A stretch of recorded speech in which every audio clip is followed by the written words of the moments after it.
Halo teman-temanku semuanya dimanapun kalian berada. Semoga teman-teman selalu dalam keadaan yang sehat dan selalu dimudahkan dalam mencari rezeki. Berjumpa lagi dengan channel Ruang Imajinasi, channel yang berisikan tentang konten cerita romantis yang diberi latar belakang berupa video pemandangan alam. Pada kali ini, di hari Jumat tanggal 28 Maret tahun 2025. Kali ini saya menghadirkan sebuah kisah antara pria yang bernama Raka dengan ibu mertuanya yang bernama Bu Ratna. Bagi Raka, Bu Ratna adalah sosok yang nyaman. Terkadang di malam-malam sepi ketika Lina sedang tidak di rumah, Raka mendapati dirinya berbincang lebih lama dengan Bu Ratna di ruang tamu. Obrolan-obrolan ringan yang semula hanya membahas keseharian perlahan berubah menjadi percakapan yang lebih personal. Tentang kesepian, tentang masa lalu, tentang perasaan yang sulit diungkapkan.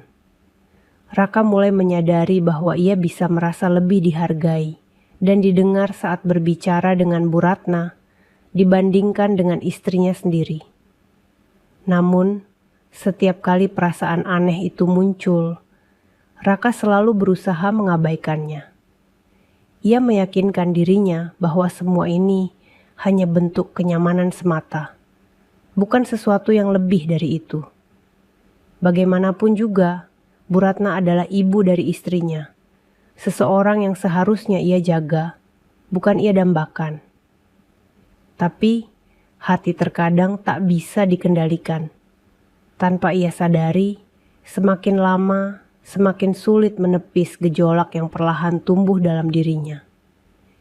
Hingga suatu malam, keadaan membawa mereka pada situasi yang tak terduga. Malam itu, udara terasa lebih dingin dari biasanya. Langit yang sejak sore telah diselimuti awan kelabu, akhirnya menumpahkan hujan deras yang mengguyur tanpa henti. Angin bertiup kencang, menggoyangkan dahan-dahan pohon di halaman, membuat dedaunan berterbangan dan ranting-ranting kecil berjatuh di teras. Sesekali, kilatan petir menerangi langit yang gelap, diiringi suara gemuruh yang mengguncang, seolah memecah kesunyian malam. Di dalam rumah, Raka duduk di sofa ruang tengah, memegang ponselnya yang menampilkan pesan terakhir dari Lina. Bu Ratna duduk dengan nyaman di kursinya, mengenakan daster panjang yang membalutnya. Rambutnya yang panjang diikat ke belakang, menyisakan beberapa helai yang tergerai di pelipisnya. Ia tampak memeluk selimut tipis, mencoba mengusir hawa dingin yang merayap masuk dari celah jendela yang sedikit terbuka. Hujan semakin deras. Suaranya menghantam atap rumah dengan irama yang tak beraturan, menciptakan suasana yang semakin mencekam. Sesekali, suara gemuruh terdengar begitu dekat, mengguncang jendela dan membuat kaca bergetar. Raka menatap keluar jendela, melihat halaman rumah yang mulai tergenang air. Lampu jalan di depan rumah berkelap-kelip, seperti memberi tanda bahwa aliran listrik mulai tidak stabil. Hujan deras, gelap gulita, suara petir yang mengguncang, semuanya seolah menciptakan suasana yang berbeda malam itu. Dan tanpa mereka sadari, jarak di antara mereka semakin menipis. Suara petir masih menggema di luar, disusul oleh suara rintik hujan yang menghantam atap dan jendela.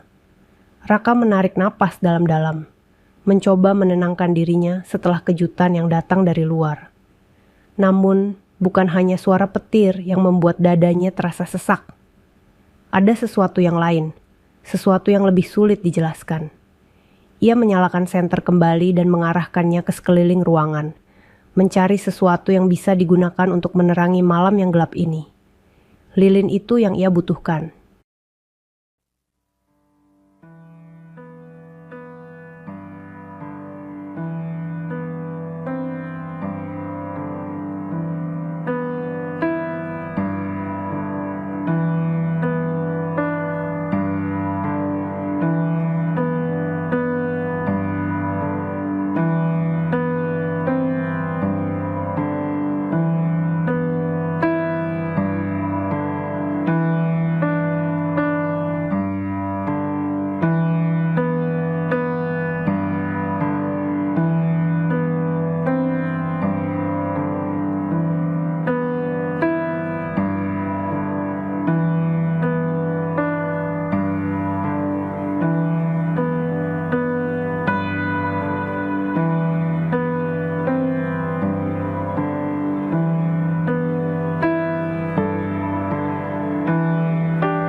Tidak ada yang tahu siapa yang akan menarik diri lebih dulu.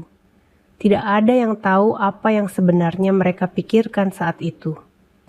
Namun, yang pasti, malam yang gelap dan dingin ini telah membawa mereka ke dalam situasi yang tak pernah mereka bayangkan sebelumnya.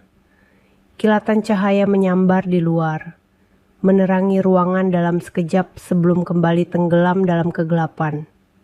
Suara gemuruh petir menyusul beberapa detik kemudian, menggetarkan jendela dan membuat suasana semakin mencekam. Raka masih terpaku di tempatnya, napasnya sedikit tertahan, dan jantungnya masih berdebar tak karuan. Ia tidak mengerti mengapa perasaan ini tiba-tiba muncul. Mengapa malam ini terasa berbeda dari malam-malam sebelumnya. Bu Ratna, yang sedari tadi duduk dengan tenang, tiba-tiba tersentak begitu guntur menggelegar lebih keras dari sebelumnya. Dan tanpa sadar, ia bergerak lebih dekat ke arah Raka. Mungkin itu hanya refleks. Mungkin itu hanya naluri seseorang yang mencari perlindungan di tengah kegelapan dan ketidakpastian. Namun, bagi Raka, gerakan itu seakan membangunkan sesuatu yang selama ini ia pendam diam-diam. Tangannya hampir tanpa berpikir terangkat dan melindungi Bu Ratna. Itu bukan sesuatu yang ia rencanakan. Itu hanya terjadi begitu saja, seperti respons alami terhadap situasi yang terjadi. Bu Ratna, yang awalnya hanya berniat mendekat untuk menghilangkan ketakutannya, merasakan sebuah kenyamanan. Detik itu juga, ia tidak bisa mengelak dari kenyataan bahwa peyukan itu membawa perasaan nyaman yang telah lama ia lupakan. Raka menarik Bu Ratna lebih erat, seolah ingin melindunginya dari rasa takut. Di dalam kegelapan, indera mereka menjadi lebih peka. Raka bisa mencium aroma wangi melati yang menempel di kulitnya. Bu Ratna pun bisa merasakan kehadiran Raka lebih dari sekedar seorang menantu. Dalam hal itu, waktu seakan melambat. Tidak ada yang berbicara. Tidak ada yang bergerak, hanya suara napas mereka yang terdengar saling bercampur dalam keheningan. Raka menelan ludah, mencoba meredam gelombang perasaan yang tiba-tiba muncul. Ini salah, ia tahu itu. Tapi mengapa ia tidak bisa melepaskan diri? Tatapan mereka bertemu lagi, lebih dalam dan lebih jujur dari sebelumnya. Tidak ada lagi batasan yang memisahkan mereka. Tidak ada lagi pikiran tentang benar atau salah. Yang tersisa hanyalah dua hati yang telah lama kesepian, menemukan teman dalam satu sama lain. Di tengah hujan yang mengguyur, dengan lembut, Raka mendekat. Di luar, petir menyambar, menerangi kamar sesaat sebelum kembali tenggelam dalam kegelapan. Hanya cahaya lilin yang masih bergetar, menjadi saksi dari malam yang akan mengubah segalanya. Malam itu, batas antara menantu dan ibu mertua telah hilang, berganti dengan keinginan yang tak tertahankan.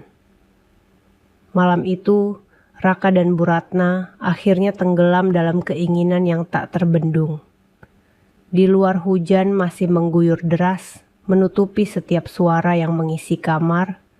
Mereka berdua membiarkan diri mereka larut dalam momen yang seharusnya tak terjadi, membiarkan keinginan mengalahkan akal sehat. Seiring waktu berlalu letih menguasai mereka, membuat mereka tertidur dalam keheningan yang penuh dengan campuran rasa bersalah dan kebahagiaan. Terang ketika fajar mulai menyingsing cahaya matahari, perlahan menyelinap melalui celah tirai jendela, menyapu ruangan dengan sinar lembutnya. Raka membuka matanya perlahan, merasakan sesuatu di sampingnya. Ia menatap langit-langit kamar, menyadari sepenuhnya apa yang telah terjadi. Hatinya berdebar kencang bukan karena keinginan seperti semalam, melainkan karena kesadaran bahwa mereka baru saja melewati batas yang seharusnya tidak dilanggar. Bu Ratna terbangun. Beberapa saat kemudian, matanya yang masih redup karena kantuk perlahan terbuka. Dan ia segera menyadari posisi mereka saling berpandangan diam. Membiarkan kesunyian berbicara lebih banyak dari kata-kata.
Wajah Bu Ratna menunjukkan ekspresi campuran.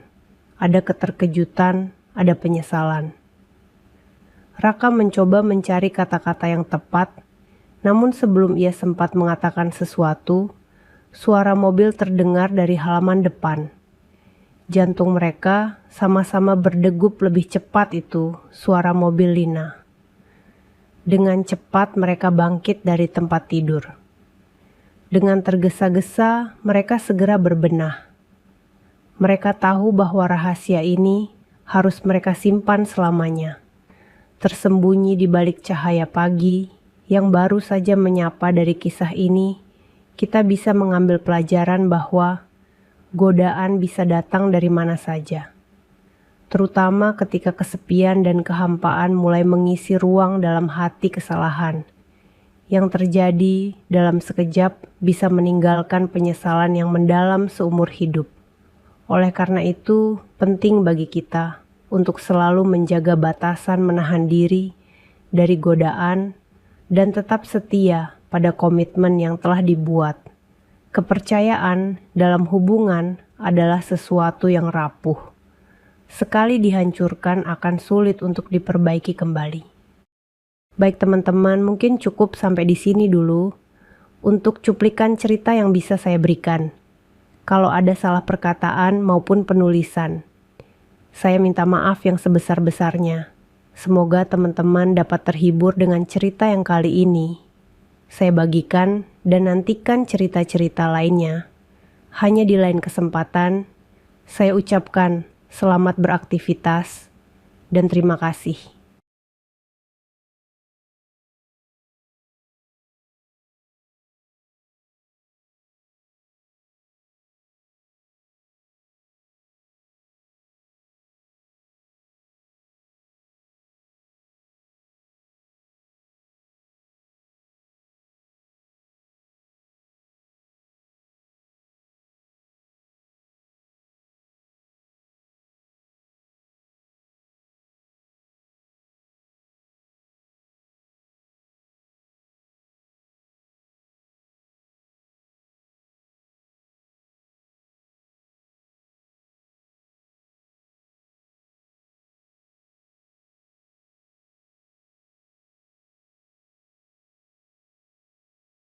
Halo teman-temanku semuanya dimanapun kalian berada.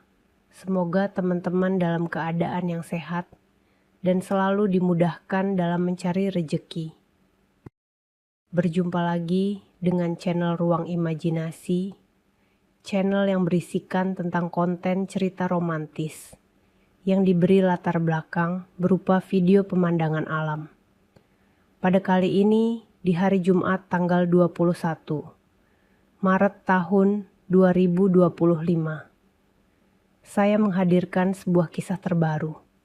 Untuk kisah kali ini menceritakan seorang wanita muda bernama Latifah yang mengalami nasib malang saat pulang ke desa tempat kelahirannya karena ibunya meninggal dunia.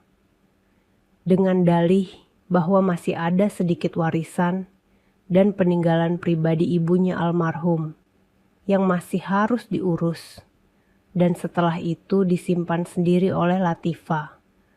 Maka sang ayah tiri Dolah dan putra kandungnya, kakak tiri Latifah, bernama Ghazali dengan nama panggilan Ali, meminta agar Latifah tak langsung keesokannya kembali ke ibu kota, melainkan menginap 1-2 malam lagi setelah acara duka cita dengan penduduk desa selesai. Sebetulnya, Latifah telah ingin segera meninggalkan ayah dan kakak lelaki tirinya secepat mungkin. Tapi dengan muslihat kata-kata keduanya mengemukakan bahwa apalah pandangan penduduk desa jika putri satu-satunya langsung meninggalkan desa, kelahiran sementara tanah pemakaman ibunya masih basah. Akhirnya, Latifah mengalah dan menelpon RS tempatnya bekerja, bahwa ia baru akan kembali bekerja 2 hari kemudian. Sebuah kesalahan yang tak dapat dibayar atau ditebus kembali dengan apapun. Di sore hari itu, hujan turun dengan amat deras, disertai suara petir dan guntur silih berganti. Karena itu, jalanan di luar sepi, tak ada tukang jualan. Setelah makan malam bersama ayah dan kakak laki tirinya, Latifah dengan sopan santun mengundurkan diri masuk kamar tidurnya dan mulai membenahi pakaian di kopernya. Karena malam minggu, maka para pembantu pun diizinkan Dolah pulang ke rumah masing-masing. Dolah dan Ali juga berpamitan dengan Latifah dan mengatakan bahwa mereka masih harus selesaikan berbagai urusan kantor di kelurahan yang juga ada hubungannya dengan persoalan catatan sipil. Tanpa curiga dan bahkan merasa lega, Latifah melepaskan kedua laki-laki itu dan melihat mereka menghilang di tikungan sudut jalan dengan mengendarai motor masing-masing di tengah arus hujan lebat. Sangat naif sekali Latifah mengira bahwa keduanya betul-betul pergi. Padahal mereka hanya naik motor sekitar 3 menit. Menyembunyikan motor mereka di belakang ruangan sholat pelataran jual pompa bensin. Lalu dengan memutar jalan kaki sedikit, telah kembali lagi memasuki kebun belakang rumah. Hujan yang sangat deras disertai bunyi petir dan guntur, memudahkan dan menutup semua bunyi langkah kaki mereka ketika memasuki pekarangan rumah dari belakang. Bahkan bunyi terputarnya kunci pintu belakang sama sekali tak dapat didengar oleh Latifah yang merasa aman seorang diri di rumah dan sedang bersiap untuk mandi. Sebagaimana pada umumnya wanita pedesaan yang akan mandi di sungai. Dengan hanya terlindung balutan kain kemben itu, Latifah keluar dari kamar tidurnya untuk berjalan 5 meter memasuki kamar mandi. Namun merasa aneh bahwa lampu di gang mati, padahal 2 menit lalu masih menyala. Di saat Latifah meraba-raba dinding untuk mencari tombol lampu, tiba-tiba ia merasa dirinya disergap dari belakang. Kesempatan ini segera dipakai oleh Dolah untuk menggendong dan membawa Latifah ke kamar tidurnya sendiri, yang memang letaknya paling dekat dengan kamar mandi. Sementara itu Ali mengencangkan kembali sekring listrik yang tadi sengaja dikendorkan sehingga tak ada aliran listrik. Kemudian kembali ke kamar Latifah untuk membantu ayahnya. Lampu yang telah menyala kembali kini memberikan cahaya cukup, menampilkan dengan jelas apa yang sedang terjadi di dalam. Latifah mulai mengalirkan air mata karena sadar nasib apa yang akan segera menimpanya dan menyesali dirinya sendiri. Kenapa mau dibujuk untuk menginap lagi 2 malam di rumah yang dihuni 2 lelaki itu. Dolah tak peduli akan tangisan putri tirinya karena keinginannya yang selama ini terpendam sudah tidak dapat lagi dicegah.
Latifah mencoba untuk berteriak, namun deras hujan angin disertai dentuman petir dan guntur menutup teriakan minta tolong memelas hati itu. Latifah tetap berusaha menolak sambil menangis sesenggukan. Wajah cantiknya terlihat semakin ayu manis, tetap di bawah jilbab hitamnya. Dolah yang telah sering mengajak banyak perempuan, entah yang telah bersuami maupun janda, dan bahkan juga yang masih asli di desa sekitar situ, merasakan bahwa pertahanan Latifah mulai menurun. Latifah mengharapkan agar nasibnya itu telah berakhir di sini. Namun dugaannya itu sia-sia belaka, ini baru babak pertama penderitaannya. Setelah sang ayah tiri, maka kini waktunya sang kakak tiri menagih bagiannya, dengan tentunya mendapat bantuan dari sang ayah. Inilah saat yang telah dinantikan oleh kedua lelaki itu. Sampai taraf ini mereka akan meruntuhkan pertahanan Latifah. Kini Latifah mulai merasakan malu sehingga tak terasa pipinya yang basah. Air mata merona merah. Malu karena dirinya tanpa dikehendaki dan di luar kemauannya sendiri, mulai merasakan pengaruh perhatian dari ayah dan saudara tirinya. Latifah tak rela diperlakukan seperti ini. Dikutuknya kelakuan kedua lelaki itu. Namun apalah daya seorang wanita dalam keadaan seperti ini. Latifah sebagai seorang gadis alim syalihah, yang selama ini tak pernah mengikuti aliran dunia anak muda modern dengan pesta pora dan kelakuan hura-hura, sebagaimana yang dikerjakan dan dialami oleh para selebs, tentu saja sangat syok mendapat perlakuan sangat tak pantas yang diperbuat oleh ayah dan saudara laki-laki tirinya. Setelah dipaksa itu, maka Latifah menangis semalaman di kamarnya. Ia tak mau keluar. Semua kepercayaannya terhadap keluarga sendiri pun punah. Disesalkannya dirinya yang tidak jadi pulang ke kota tempatnya bekerja, sebagaimana telah direncanakannya semula. Malah mau dibujuk untuk menginap semalam lagi. Kini hilanglah sudah mahkotanya yang layak untuk dipersembahkan kepada suaminya nanti.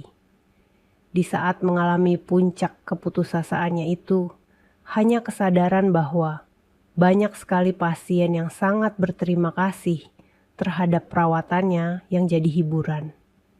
Dan dengan berdasarkan rasa kesadaran, itulah akhirnya Latifah berhasil memejamkan mata dan mulai jatuh pulas ketika malam telah amat larut, memasuki hampir jam 2:30 pagi. Esok harinya Latifah jatuh sakit, badannya demam panas dingin, menggigil. Kepalanya terasa pusing melayang, perutnya bagaikan diaduk-aduk serta mual sehingga berkali-kali ia muntah. Rencananya untuk secepat mungkin meninggalkan tempat malapetaka itu kembali harus ditunda dan terpaksa dibatalkan. Makanan daerah Sunda yang biasa menjadi favoritnya sama sekali tak dapat ditelan, sehingga akhirnya hanya bubur hangat yang dapat sedikit menghilangkan rasa lapar dan berhasil dimakan tanpa dimuntahkan kembali. Selama 3 hari, Latifah menderita demam dan oleh karena itu tidak lagi mengalami perlakuan ulang yang sangat dibencinya itu. Ia juga berharapan bahwa peristiwa yang dialaminya itu hanya terjadi sekali saja. Sementara itu, hampir seminggu telah berlalu dan perlahan-lahan Latifah mulai sembuh dari demamnya. Keinginan untuk makan minum juga telah hampir pulih, sehingga ia memutuskan untuk kembali ke kota dan melupakan segala pengalaman pahit yang telah dialaminya di sini. Latifah berniat untuk kembali pada hari Jumat setelah sarapan pagi, dan untuk itu sebagai seorang terpelajar dan sopan santun, maka Latifah telah memberitahukan hal ini pada ayah tirinya, dengan wajah tanpa mimik sedikit pun. dan suara sangat dingin serta datar tanpa emosi. 2 hari sebelumnya, yaitu di hari Rabu pagi ketika makan siang. Hal ini kembali merupakan kesalahan besar, karena dengan demikian sang ayah tiri serta adik laki-laki, tirinya yang sudah punya maksud jahat, langsung dapat merancang jebakan yang akan dipasang. Mereka langsung memberitahu Ustadz Beduin bahwa hari Kamis petang, menjelang malam Jumat, tanggal 13, adalah waktu terbaik untuk melaksanakan jebakan itu. Setelah makan tengah hari, Latifah mulai membereskan dan memasukkan pakaiannya ke dalam koper. Sejak pagi hari, Latifah melihat ayah dan saudara lelaki, tirinya pergi meninggalkan rumah entah kemana. Dan ketika makan tengah hari, mereka tak pulang. Padahal biasanya paling tidak salah seorang dari mereka akan pulang makan di rumah. Namun hal itu sama sekali tak meresahkan Latifah. Bahkan ia merasa gembira tak usah berhadapan muka, atau bahkan duduk bersama satu meja dengan orang yang telah mengambil mahkotanya itu.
Baik teman-teman, mungkin cukup sampai di sini dulu untuk cuplikan cerita yang bisa saya berikan.